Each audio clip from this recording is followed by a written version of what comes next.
मेरा नमस्कार। मैं आचार्य धर्मेंद्र सरस्वती विद्या मंदिर रिंग बांध भौदेपुर से। पिछले कालांश में हमने देखा कि कैसे पालमपुर में कार्य होते हैं।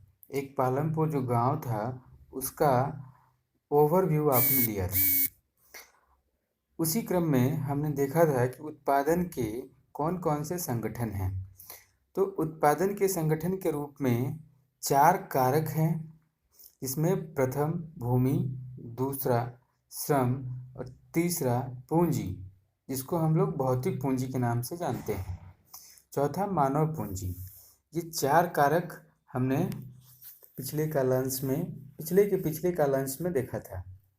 ठीक है, तो आपको पता है कि किसी भी उत्पादन को करने के लिए प्रथम भूमि की आवश्यकता होती है ना। भूमि हमारा एक प्राकृतिक संसाधन है।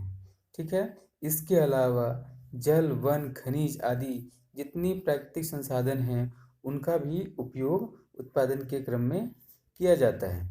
ठीक है, उस भूमि पर फिर कार्य करने के लिए श्रम की आवश्यकता होती है। ठीक है ना। और ये जो श्रम होता है ये 2 तरह के होते हैं।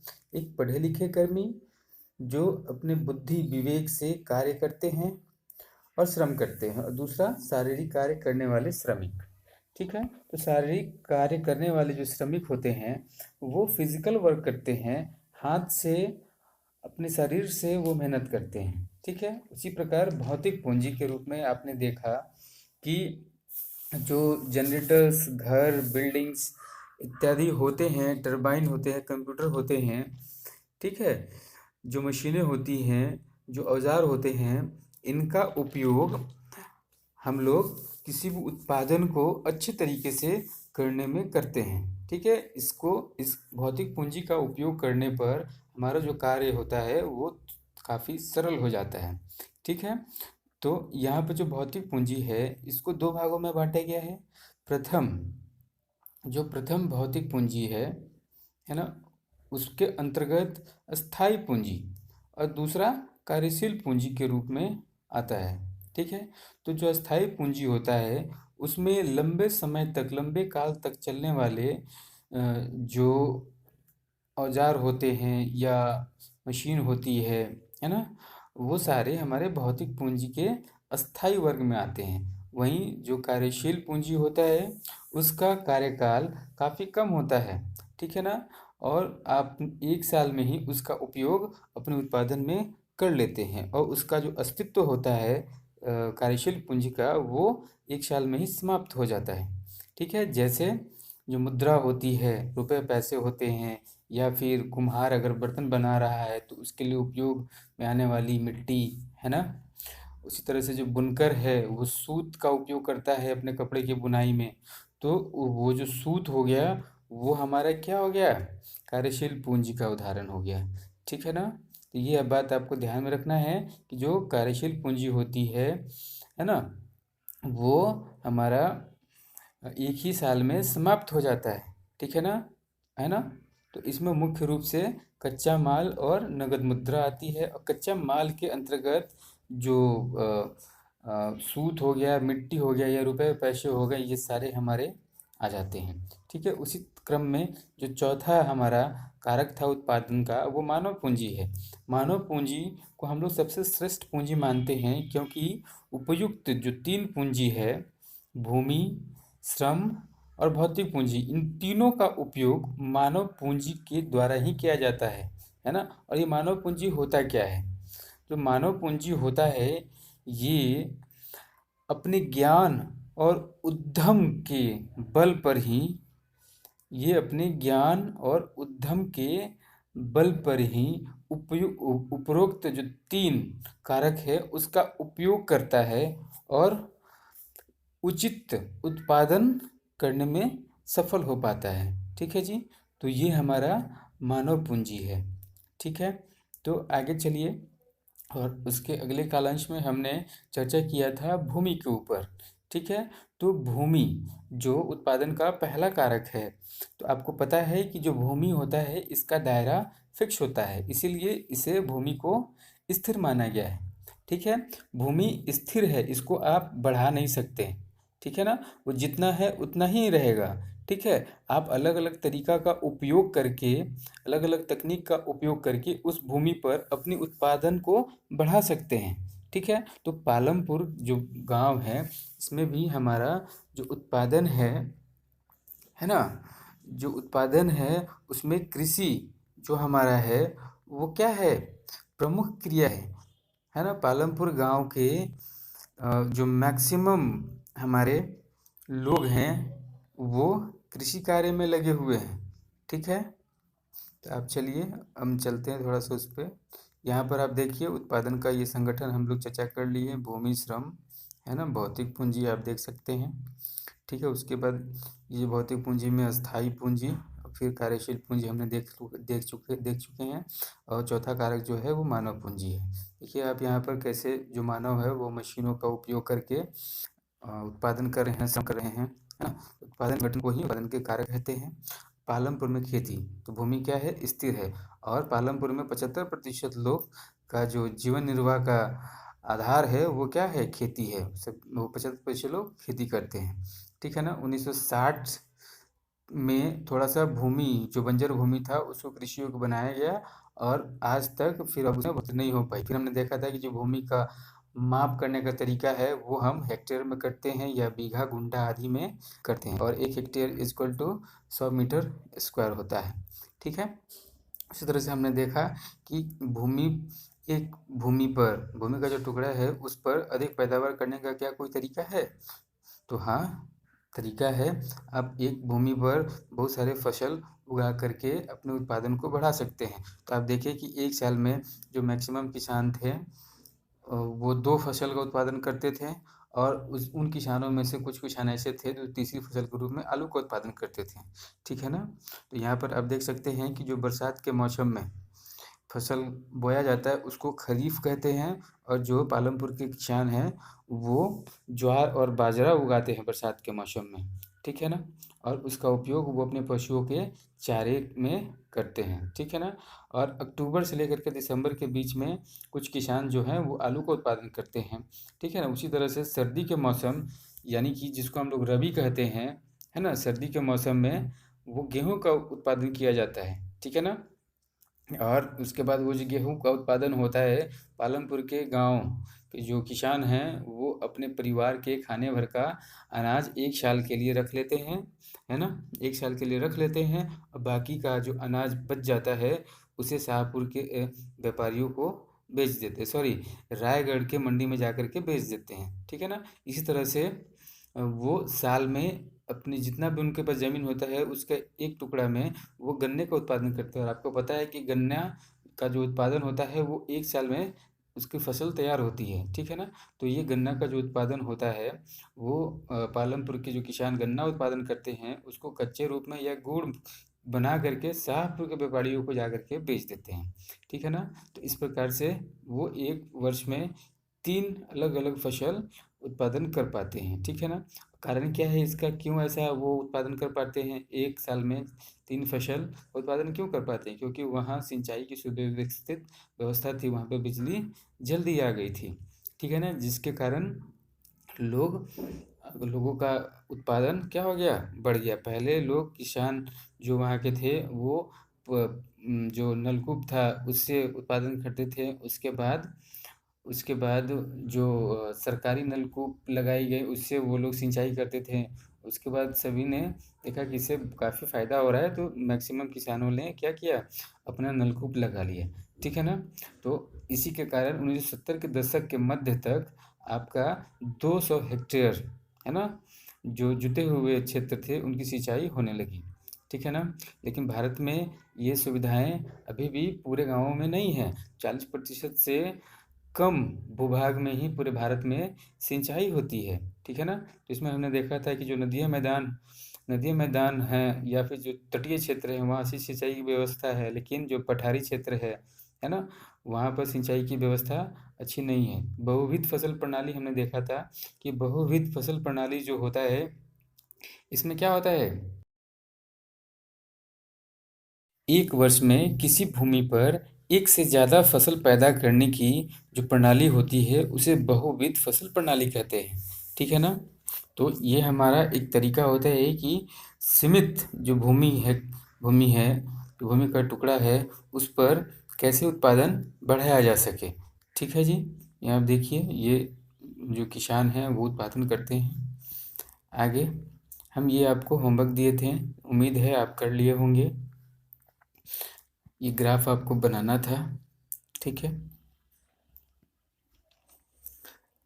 ठीक है, तो आइए जी। तो आप देखे थे कि हमारा जो बहुविध फसल प्रणाली है उसके अंतर्गत जो किसान होते हैं, एक एक वर्ष में एक भूमि के टुकड़े पर एक से ज़्यादा फसल का उत्पादन करते हैं, ठीक है ना। तो यही तरीका हमारा बहुविध फसल प्रणाली के रूप में जाना जाता है, ठीक है ना। साथ ही साथ दूसरा जो तरीका है वो क्या है, आधुनिक कृषि विधियों का प्रयोग करना है, ठीक है ना। आधुनिक कृषि विधियों का प्रयोग करके आप अपनी उत्पादकता को बढ़ा सकते हैं, ठीक है ना। इसको कैसे मापते हैं, जितना फसल उत्पादन करते हैं उसके माध्यम से मापते हैं। और क्या तीसरा तरीका है, जो अधिक उपज वाले बीज हैं उसका उपयोग आप करके अपने उत्पादन को बढ़ा सकते हैं। तीसरा तरीका क्या है, उर्वरकों का प्रयोग करके, है ना, आप अपने जो उत्पादन की क्षमता है उसको बढ़ा सकते हैं, ठीक है ना।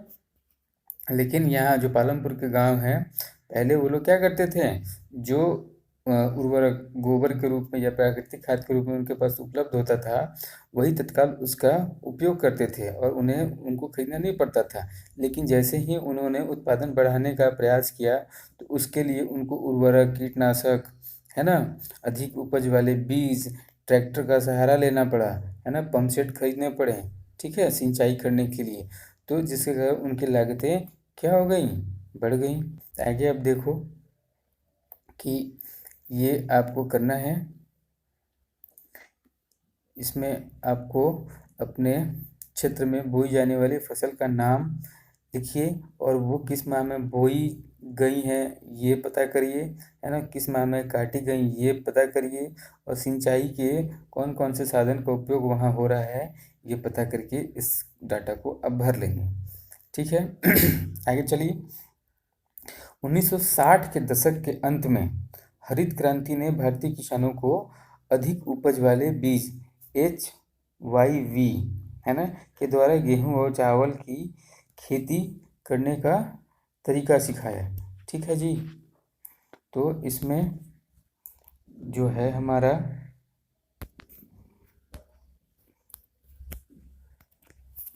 देखिए यहाँ पर HYV जो बीज होता है ये हमारा क्या होता है, HYV जो बीज होता है ये होता है HYV हाईली यील्ड वेरिएंट या वेराइटी, ठीक है जी। तो ये हमारा HYV का मतलब होता है, ठीक है। और आप देख सकते हैं कि HYV बीज के द्वारा गेहूं और चावल जो है वो काफ़ी ज़्यादा मात्रा में उगने लगा, ठीक है। तो यहाँ पर ये खासकर सबसे पहले गेहूं में उपयोग किया गया था। इन बीजों का उपयोग गेहूं के उत्पादन बढ़ाने में सबसे पहले किया गया था, ठीक है ना। तो यहाँ पर इस HYV बीज का जो पौधा है वो बहुत ज़्यादा अनाज का उत्पादन करने में सक्षम हो पाया था, ठीक है। और लेकिन इसके साथ साथ एक समस्या और क्या आ गई कि इन बीजों के प्रयोग से जो रासायनिक खाद था, उर्वरक था, सिंचाई थी, है ना, कीटनाशक, इसका जो कंजम्पशन था, जो खर्च था इन पे वो काफ़ी बढ़ गया, ठीक है ना। तो यहाँ पर आप देख सकते हैं कि जो भारत है हमारा, इसमें पंजाब, हरियाणा और पश्चिमी उत्तर प्रदेश के जो किसान हैं इन्होंने आधुनिक तरीकों का सबसे पहले प्रयोग किया, ठीक है ना। और इन क्षेत्रों के किसानों ने ही क्या की, खेती में सिंचाई के लिए नलकूप और HIV बीज जो रासायनिक खाद तथा कीटनाशकों का प्रयोग किया, ठीक है ना। बहुत सारे ट्रैक्टर्स और फसल गाने के लिए मशीन खरीदें, है ना, जुताई और कटाई के काम को तेज कर दिया, है ना। इन मशीनों ने क्या किया, जो मशीनरीज थी वो हमारे उत्पादकता को काफ़ी तेज़ गति से उत्पादन करने में सहयोग करने लगे, ठीक है ना।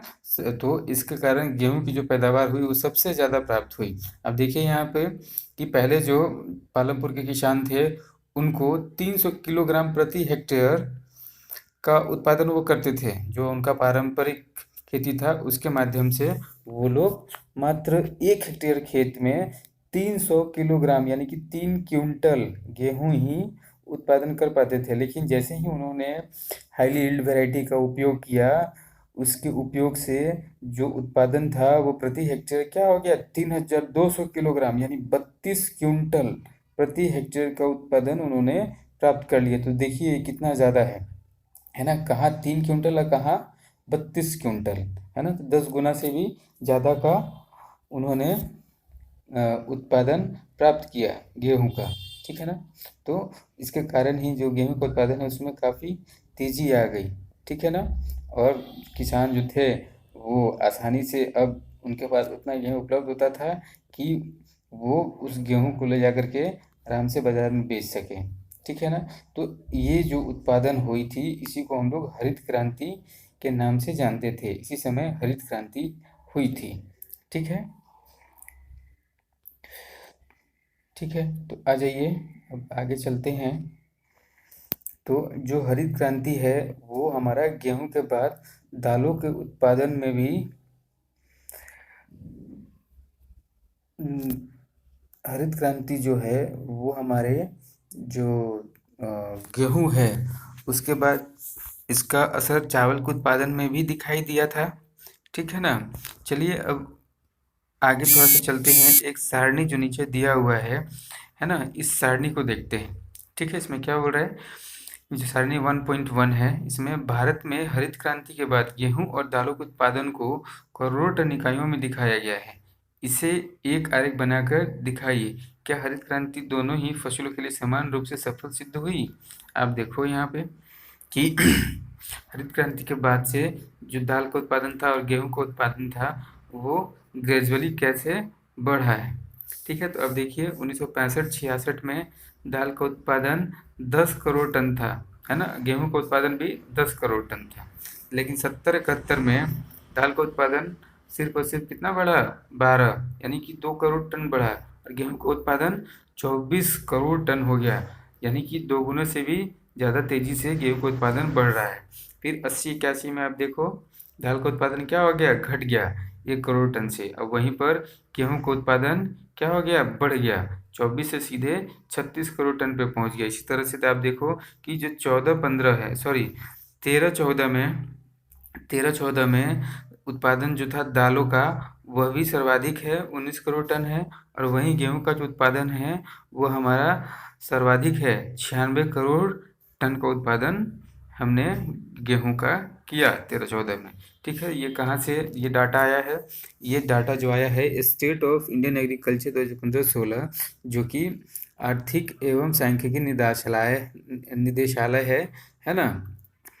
और ये हमारे किसान निगम और किसानों के कल्याण विभाग कल्याण के लिए काम करता है, किसान कल्याण विभाग का एक भाग है, ठीक है ना। चलिए, तो आपको क्या करना है कि वो जो ऊपर वाला ये वाला जो डाटा था इसके आधार पर आप एक आरेख बनाएंगे, ठीक है। आरेख बनाएंगे दोनों दोनों दाल के लिए भी और गेहूं के लिए भी, ठीक है। इसका आप क्या करेंगे, एक ग्राफ बना लेंगे जैसा कि पिछले क्लास में आपने देखा था, ठीक है जी। तो चलिए आज के लिए इतना ही रहने देते हैं। धन्यवाद, अच्छे से पढ़ाई करें, ठीक है।